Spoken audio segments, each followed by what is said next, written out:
저는 오늘 이 자리에 여러분께 구원 간증을 하기 위해 섰습니다. 저는 공적으로 이번으로 세 번째 구원 간증을 하게 되는 날인데요. 그 첫 번째는 중학교 2학년 때 침례 받기 위해 했던 간증이고,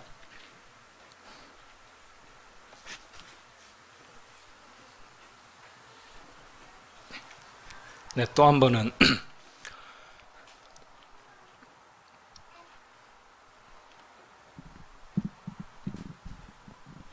2013년 3월에 대구 남부교회로 돌아온 후에 했던 구원 간증입니다. 네, 그 간증은 지금 교회 홈페이지에 설교 강단 말씀의 98번째 동영상으로 올라와 있습니다. 다시 한번 들어보실 분들은 나중에 들어보시면 오늘 제가 왜 이제 구원 간증을 새로 하게 됐는지를 분명하게 아실 수 있을 거라는 생각이 듭니다. 저는 지금 구원 간증을 하면서 이전에 했던 구원 간증을 되풀이하기 위해서 이 자리에 선 것이 아닙니다.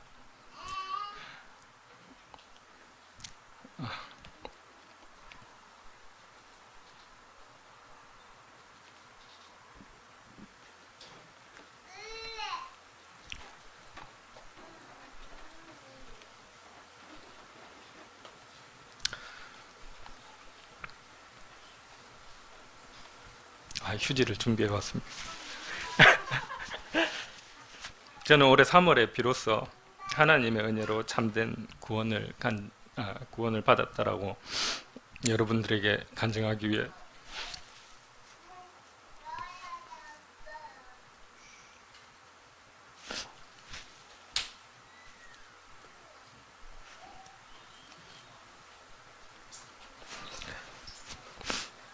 이 자리에 섰습니다.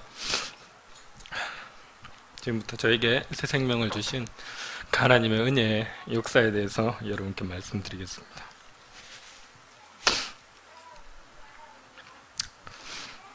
이전에 제가 구원받았다라고 확신했던 이유는 어린 시절 할머니를 따라서 교회에 나갔을 때 저에게도 마찬가지로 어린 시절에 가장 무서웠던 건 지옥의 공포였습니다.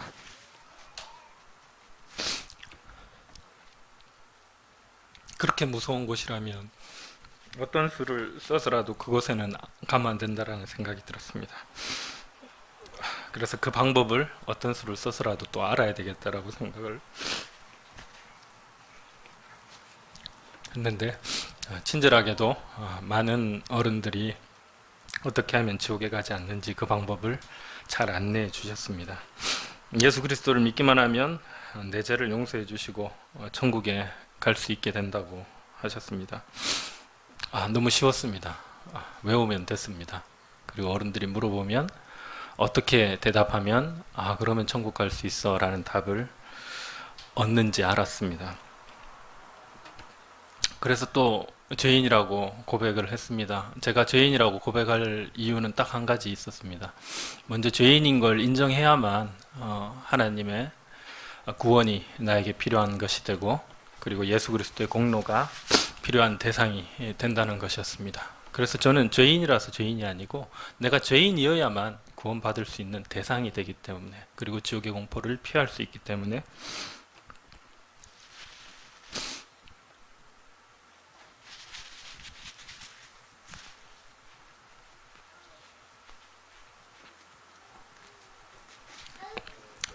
죄인이라고 고백했습니다. 물론 제 삶에도 죄가 있었기 때문에 죄를 지을 때마다 죄책감도 있었고요. 그리고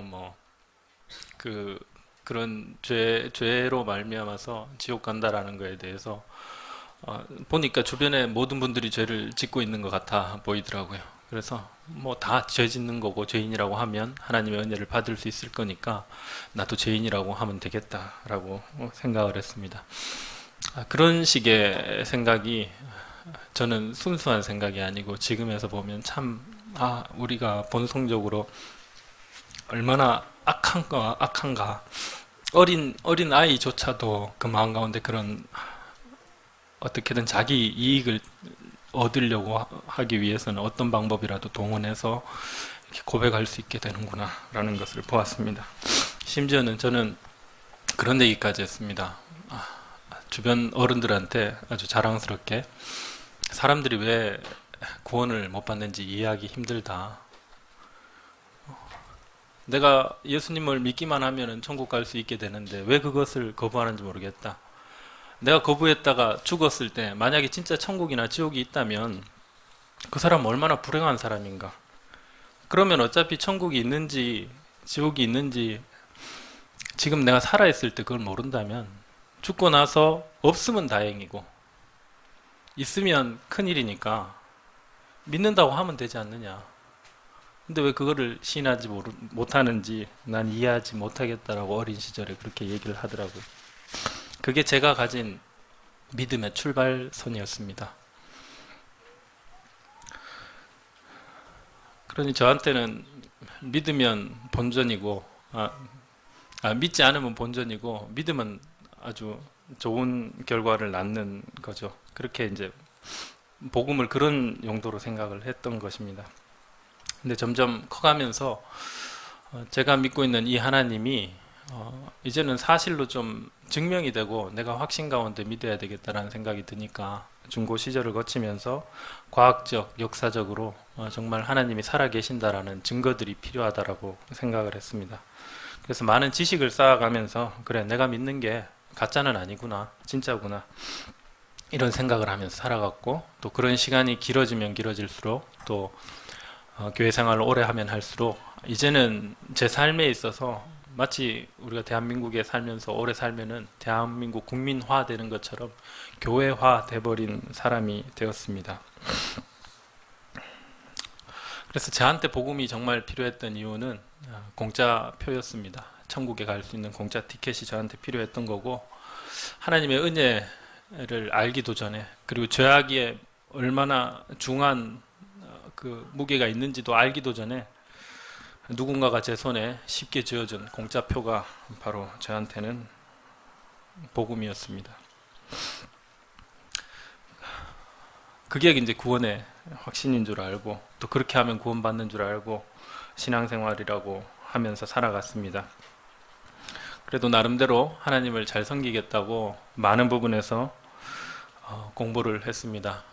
그러한 공부는 제가 신앙생활을 하면서 드는 의심, 진짜 하나님이 계실까? 그리고 나는 제대로 믿고 있는 것일까? 이런 의문들이 들 때마다 많은 지식들이, 성경 지식들이, 그리고 신학들이 저희 그 의심들을 해결해 주었습니다.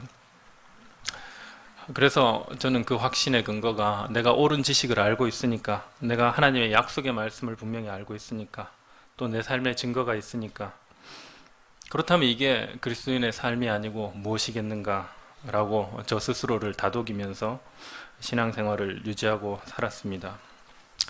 그리고 성경에서 이제 자주 언급하는 마태복음 7장 말씀, 나더러 주여 주여 하는 자마다 다 천국에 올 자가 아니고 오직 하나님 뜻대로 행하는 자라야 천국에 오게 된다라는 말씀, 그리고 그 이후에 이제 주님 앞에 갔을 때 주님, 저희가 주님 이름으로 선지자 노릇도 하고 귀신도 쫓아내고 주 이름으로 많은 권능을 행했습니다 라고 했는데도 불법을 행하는 자야 내게서 떠나가라 라는 말씀이 그 당시에 바리새인과 서기관 그리고 대제사장에게 하는 하나님에 대한 지식이 별로 없고, 그리고 제대로 된 지식이 아니었죠. 그리고 예수 그리스도에 대해서, 오실 메시아에 대해서 잘못된 교리를 가지고 있어서 생긴 문제라고 생각을 했습니다. 그런데 저에게는 견고한 신학이 있고 확신이 있고 지식이 있기 때문에 그 말씀은 저하고는 상관이 없는 거라 생각하면서 항상 넘어갔습니다. 또 오랜 시간 교회에서 생활하다 보니까 교사의 역할을 감당하고 있었습니다. 근데 교사의 역할을 감당하면서 늘 제 삶에 아쉬운 거는 그 사역에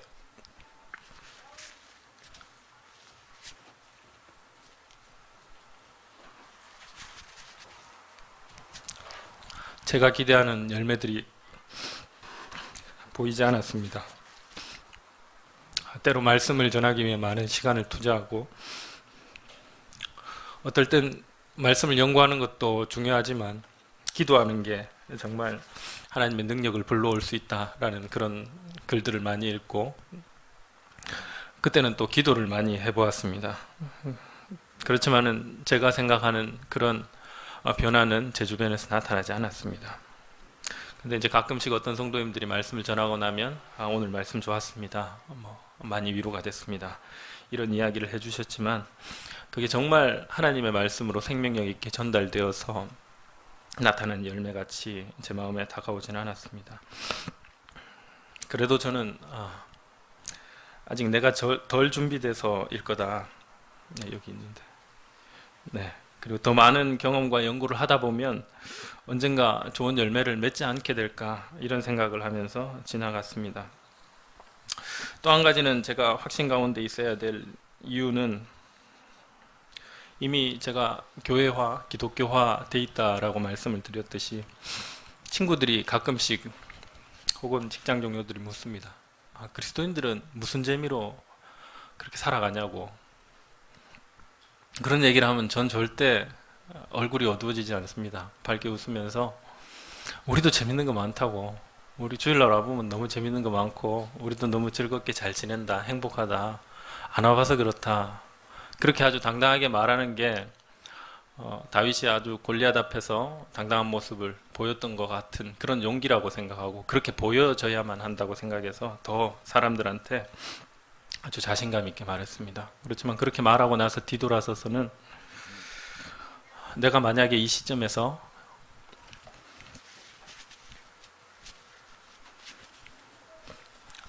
내 삶이 재미없다고 하면 그러면 여태까지 살아온 내 삶은 뭐가 되는가? 재미가 없어도 재미있어야 된다. 그게 제 솔직한 속마음이었습니다.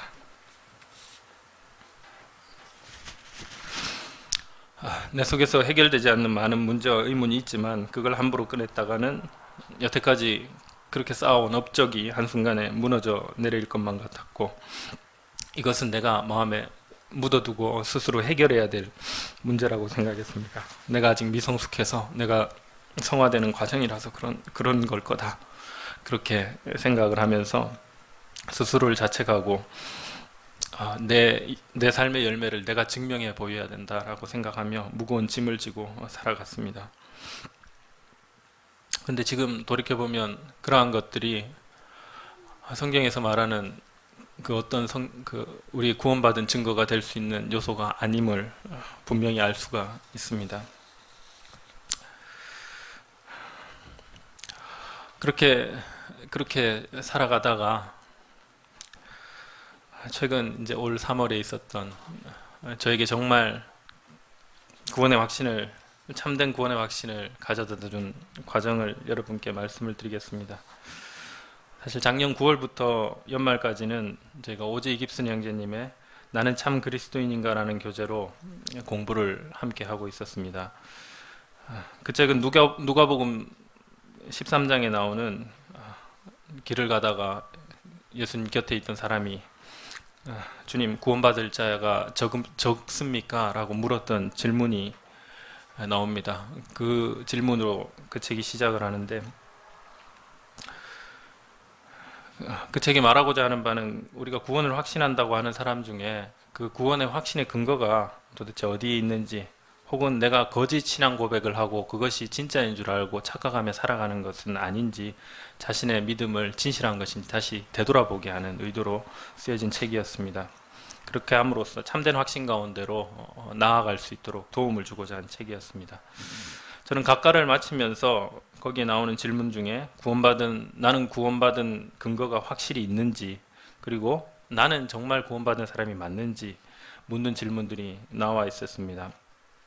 저는 그전에도 그 그리스도인 4단계 훈련 입문편을 잘 공부를 했고, 그 공부를 통해서 우리가 믿고 있는 바를 확실하게 정리하고 있었다라고 생각했기 때문에 그 질문에 대한 답을 아주 빠르게 그리고 정확하게 답변을 하고 또 제출을 했습니다. 그래서 그 공부에 대해서도 저는 굉장히 만족감을 가지고 잘하고 있다라고 생각을 했습니다. 그런데 그런 공부를 하던 중에 제가 맡고 있는 그 학생회나 또 여러 가지 사역들 중에서 제 주변 상황과 환경 속에서 저 스스로에게 의문을 던지는 일들이 몇 번 있었습니다. 학생이 교사로 섬기면서 작년에는 1대1로 학생과 복음 상담을 했습니다. 요한복음 3장 말씀을 가지고 함께 교제를 나눴는데 그 전에 저도 복음을 전할 때는 제가 구원받았던 그 방식대로 하였기 때문에 복음의 내용을 많이 풀어내는데 초점을 맞추고 마지막에는 네가 주님을 영접해야 된다 이렇게 늘 복음을 전했었는데 그리스도인 4단계 훈련 공부를 하면서 정말 구원이라는 것은 성령께서 우리 삶에 찾아오셔서 거듭나게 해주셔야만 내 눈을 밝혀주셔야만 내가 거듭날 수 있음을 알았기 때문에 이 학생에게 물과 성령으로 나지 않으면 결코 거듭날 수 없다. 그래서 네 삶에 성령이 찾아오셔야만 된다라는 얘기를 해주었습니다. 그런데 그렇게 말을 해도 이 학생이 제대로 이해하는 것 같지 않고 점점 더 어려워하는 것 같이 비춰졌습니다. 그리고 나도 기도를 하겠다. 그래서 너도 정말 네 삶에 성령이 찾아오시길 위해서 기도해라 라고 했지만 여전히 그 학생은 풀리지 않는 의문으로 어려워하는 표정을 지었습니다. 근데 문득 그 학생의 지나가는 표정에서 선생님,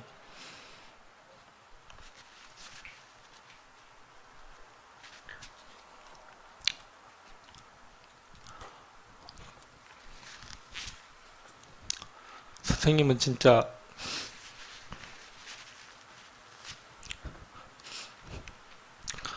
거듭남이 뭔지 아세요? 라고 묻는 것 같았습니다. 돌아와서 생각했습니다. 어떻게 하면 이 학생에게 정말 이해될 수 있게 설명해 줄 수 있을까? 또 어떻게 하면 이 학생이 믿을 수 있을까? 거듭나기 위해 성령이 오셔야만 된다고 저도 그렇게 공부하고 이론적으로 다 알고 있었는데 나 역시도 그게 어떠한 건지 설명을 잘 하지 못하고 있었던 겁니다.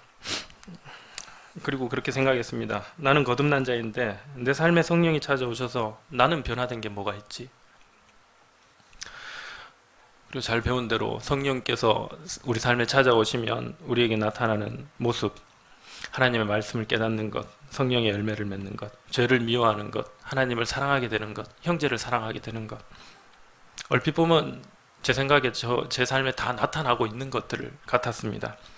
저는 말씀을 연구하고 있었고 성경대로 살고자 노력했고 죄를 짓지 않으려고 노력하고 매일 정기적으로 하나님의 말씀을 보려고 힘쓰고 성도를 위해 수고하고 그래 이게 성령이 내주하시는 게 아니고 뭐겠어 라고 생각하면서 그렇게 넘어갔습니다.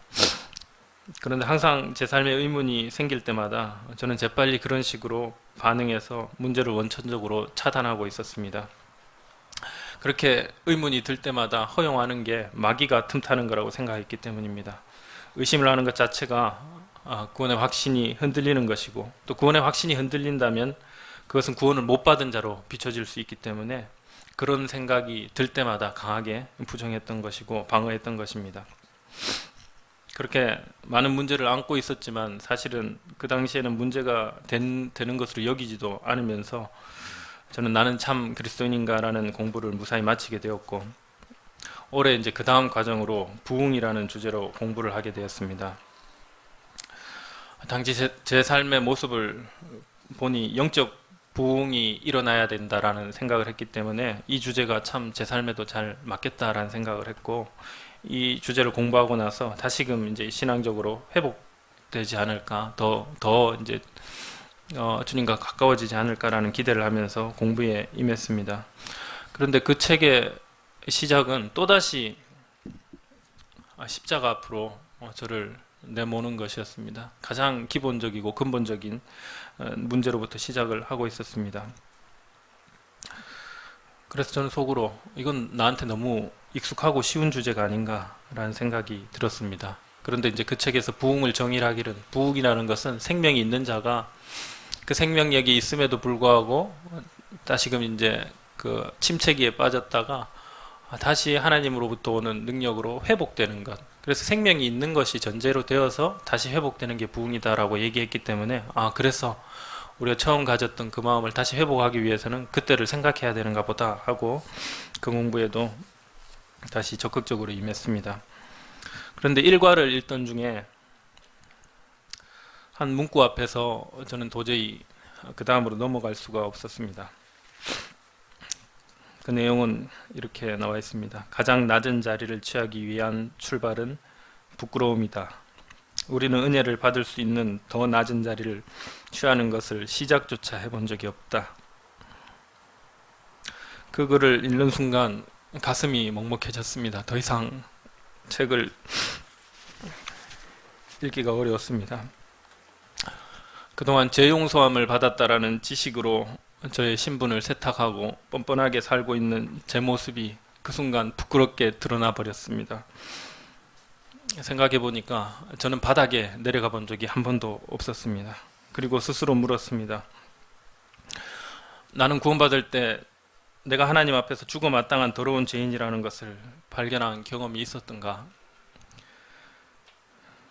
죄인의 자리에서 죽어 마땅한 자로 그 부끄러움과 수치로 인해 괴로웠던 경험이 있었는지, 아니면 그걸 숨기고 아닌 척하며 괜찮은 사람처럼 보이고자 힘쓰고 있었던 것은 아닌지, 그러면서 과연 주님 앞에서 부끄러운 죄인으로 서봤던 적이 있었는가를 자신에게 되물었습니다.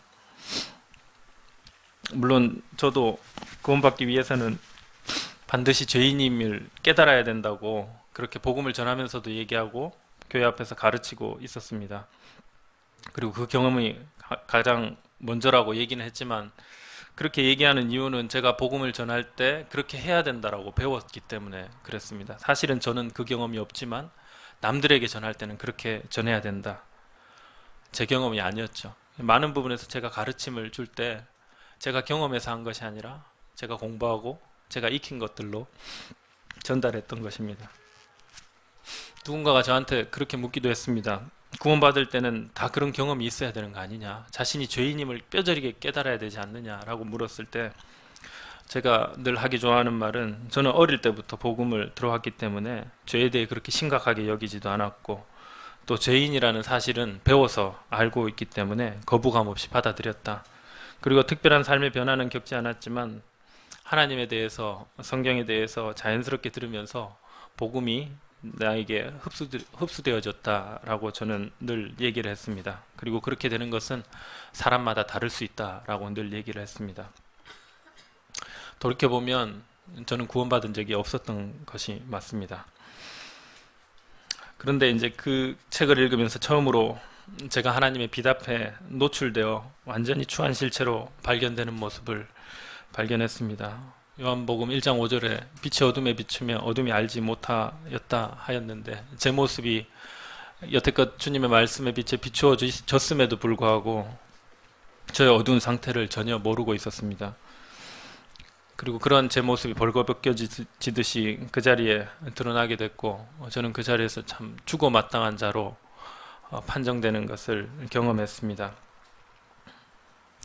그때까지 저는 십자가에 돌아가신 주님을 머릿속으로 상상하면 늘 저기 멀리 역사의 어느 시점에 찾아오셔서 내가 알지도 못하는 그 시점에 날 위해서 대신 죽어주신 좋으신 분 정도로 알고 있었습니다. 그리고 예수님의 십자가 고난도 마치 영화를 보고 있는 것처럼 영화의 한 장면을 보고 그 모습을 보고 그냥 안타까워서 애처로워하는 정도로 받아들이고 있었습니다. 그런데 그날은 제 마음이 먹먹해지던 그 순간 새롭게 그 십자가의 장면이 제 옆에 연출되는 것 같이 느껴졌습니다. 그 자리에 마치 제가 있는 것 같이 느껴졌습니다. 그런데 십자가에 매달려 묶여 있는 분은 예수님이 아니고 다른 사람이었습니다. 그때 비로소 제가 그 십자가에 못 박혀야 될 사람으로 비춰졌던 것입니다. 끔찍한 죄가 모두 탄로나고 십자가에 죽어야 마땅한 자로 끌려나가서 그 자리에 묶여서 심판자의 공의의 손이 높이 들려서 저를 내리치려고 하는 순간까지 빠르게 진행되는 모습이 상상이 되어졌습니다. 그런데 그 누구도 그 심판을 멈춰주지 않을 것만 같이 굉장히 두려웠지만 저는 그 자리에서 아무 말도 할 수 없고 그냥 눈물만 흘렸습니다. 왜냐하면 제가 알고 있듯이 하나님은 너무나 공의롭고 무서운 분이시기 때문에, 자신의 아들을 죽이면서까지도 하나님의 공의를 성취하셔야 될 분이었기 때문에 너무나 그 심판이 두려웠지만 거기에 대해서 변명할 수 있는 게 아무것도 없었습니다. 그런데 십자가의 못에 하나님의 심판이 내려치려는 그 순간에 갑자기 시간이 멈추는 듯하고 그 자리에서 저를 끌어내리시고 예수님이 그 자리에 대신 달리시는 모습이 보여졌습니다. 비로소 예수님의 은혜가 전적으로 저를 살리셨다라는 것이 완전히 제 마음 가운데 와닿았고 저는 그 자리에서 죽어 마땅한 죄인이라는 것을 처음으로 경험하는 시간이 되었습니다. 그때가 바로 올해 3월 달이었고 저는 비로소 그때 거듭났습니다. 사실 너무 벅찬 경험이어서 주님 앞에 눈물로 많이 감사를 하게 되었고 예배 시간에도 제가 자주 눈물을 흘리는 모습을 성도님들도 보셨을 겁니다. 그리고 학생의 시간에 말씀을 전하는데 그 전에 제가 학생의 시간에 말씀을 전하는 방식은 늘 그렇습니다. 많은 자료를 준비하고 그걸 어떻게 기술적으로 전달할 것인가, 또 한 시간을 어떻게 보낼 것인가. 돌이켜보면 아이들 영혼에 대한 간절한 마음과 불쌍히 여기는 마음이 아니고 어떻게 내가 맡은 일을 잘 처리할 것인가에 관심이 더 많았습니다.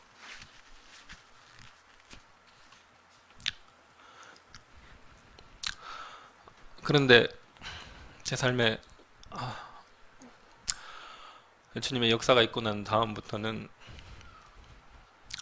말씀을 전할 때 그 말씀이 저의 경험으로 그대로 먼저 다가왔습니다. 그래서 아이들에게 저에게 경험되어진 그 주님을, 그 주님의 마음을 전달하니까 제가 먼저 감격이 되어서 눈물로 말씀을 전하는 일이 빈번해졌습니다.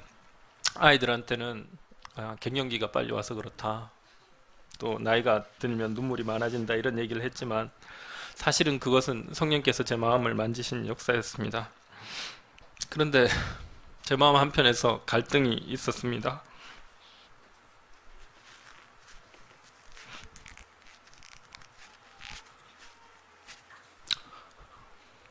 분명 제 삶에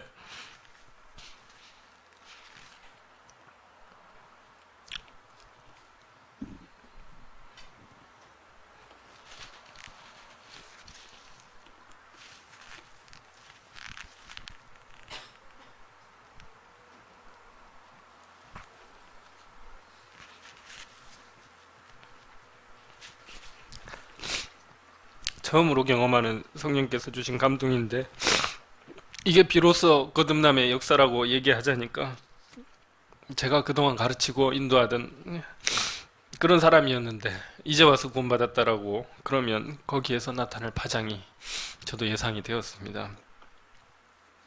어차피 지금 부흥을 공부하고 있는 중이니까 이제 내가 비로소 부흥을 경험한다, 그리고 이제 내 삶에 부흥이 찾아왔다라고 얘기해도 누구 하나 뭐라 그럴 사람이 없었습니다.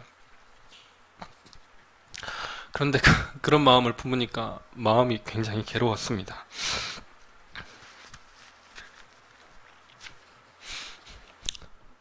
지금까지 그렇게 겉으로 보여지는 모습으로 진짜인 것처럼 스스로도 속이면서 살아왔는데 지금도 역시 여전히 진실은 감추고 겉으로 그럴듯하게 포장하려고 하는 제 마음이 너무나 아팠습니다. 제 모습이 또다시 외식하는 모습으로 나타났기 때문입니다. 저는 생각했습니다. 저한테 일어난 이 불가항력적인 주님의 은혜를 더 이상 감춰서는 안 되겠다. 감출 수도 없다. 그렇게 생각했습니다. 그리고 하나님께서 제 마음에 새로운 마음을 주시기 시작하니까 제 삶이 자연스럽게 변화되는 경험이 있었습니다. 이전에 진짜 습관을 쫓아서 그 다음에 교사이기 때문에 정기적으로 말씀을 보았습니다. 때로는 잘 봐질 때도 있고 이해할 때도 있고 또 그것 자체로 공부하는 즐거움에 빠지기도 했지만 사실상 말씀이 꿀처럼 달다라는 경험은 해보지 못했습니다. 그런데 그 정도의 경험이 이런 경험을 가지고 시편 기자들은 꿀처럼 달다라고 과장되게 그렇게 표현을 했나 보다, 그렇게 여기고 있었는데 거듭난 후에 말씀을 보았는데 이 말씀들이 전부 다 저에게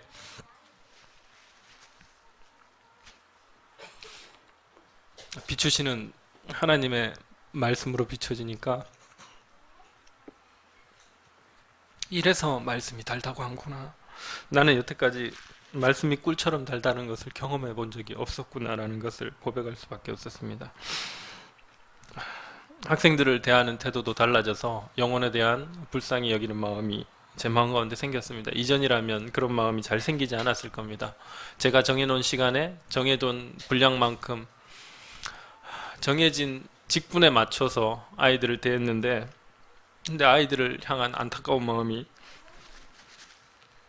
생겼습니다. 그래서 말씀을 전할 때는 정말 주님이 아이들의 영혼을 불쌍히 여겨 달라고 기도하는 일들이 말씀 중간중간에 자주 생겼습니다.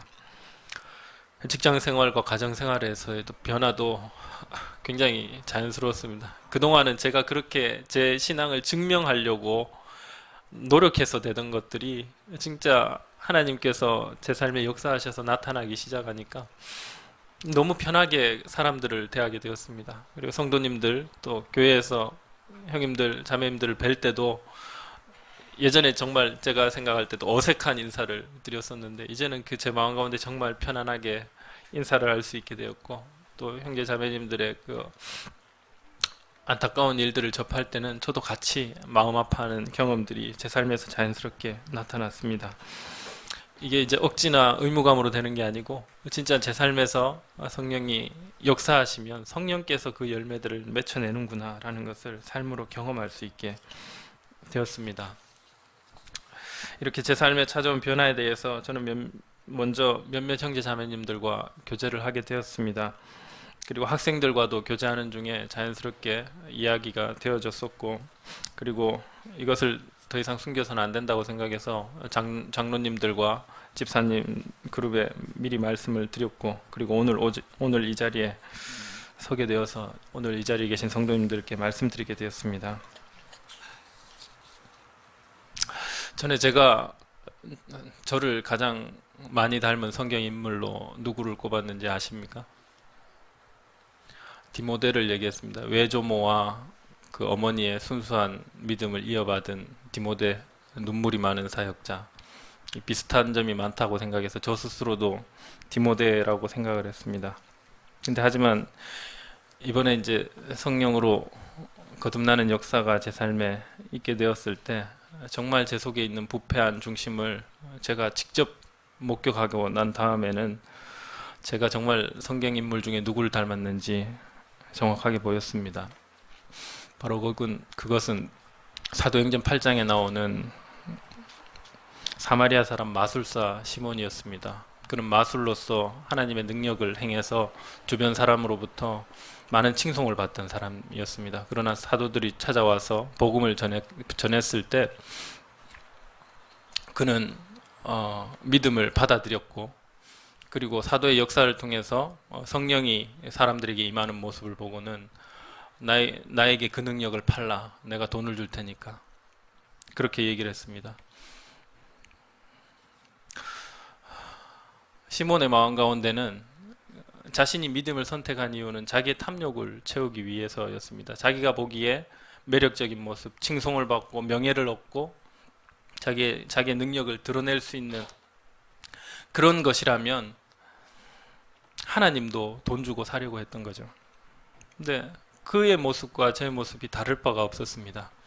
제가 얻고 싶어 했던 좋은 평판과 또 명성과 그다음 제가 유지해야 될 것들을 위해서, 저의 탐욕을 채우기 위해서 얼마든지 그 성령의 모양을 흉내내고 있었던, 그 다음에 하나님의 이름을 빙자해서 얘기하고 있었던 제 모습이 바로 이 마술사 시몬의 모습처럼 보였습니다. 하지만 하나님의 은혜로 저의 이런 중심이 이 땅에서 모두 탈로 났습니다. 저는 지금은 참 다행이라고 생각을 합니다. 제가 만약에 이 땅에서 주님 앞에 드러나지 않았더라면 죽음 이후에서는 결코 이것을 회복할 수 있는 기회는 없지 않습니까? 그래서 이 땅에서 주님 앞에 밝히 드러나서 제가 다시 진짜 내가 구원받은 사람이 맞는지를 확인할 수 있고, 그리고 주님과 나와 인격적인 이 관계를 맺는 경험을 지금 이 땅에서 할 수 있다면 저는 이 땅에서 어떤 평가를 받든지 또 이 땅에서 어떤 취급을 받든지 그것이 중요하지 않은 문제라고 여겨졌습니다. 그래서 지금은 사실 3월달 이후로부터는 신앙생활을 다시 하는 기분으로 임하고 있습니다. 수양의 스태프들한테도 전에 그런 얘기를 했던 적이 있는데, 전에 수양회는 저는 굉장히 기술적으로 또 제가 가지고 있는 재능으로 많은 섬김을 하려고 생각을 했습니다. 그런데 이번 수양회는 정말 성도님들을 섬기는 게 얼마나 기쁨인지를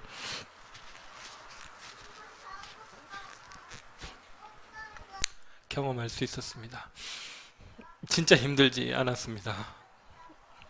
그 전에 육신으로 하려고 하면 그렇게 힘들고 자기를 쳐서 복종시켜야 될 정도로 어렵고 힘든 짐이었는데 이번에는 하나도 안 힘들었습니다.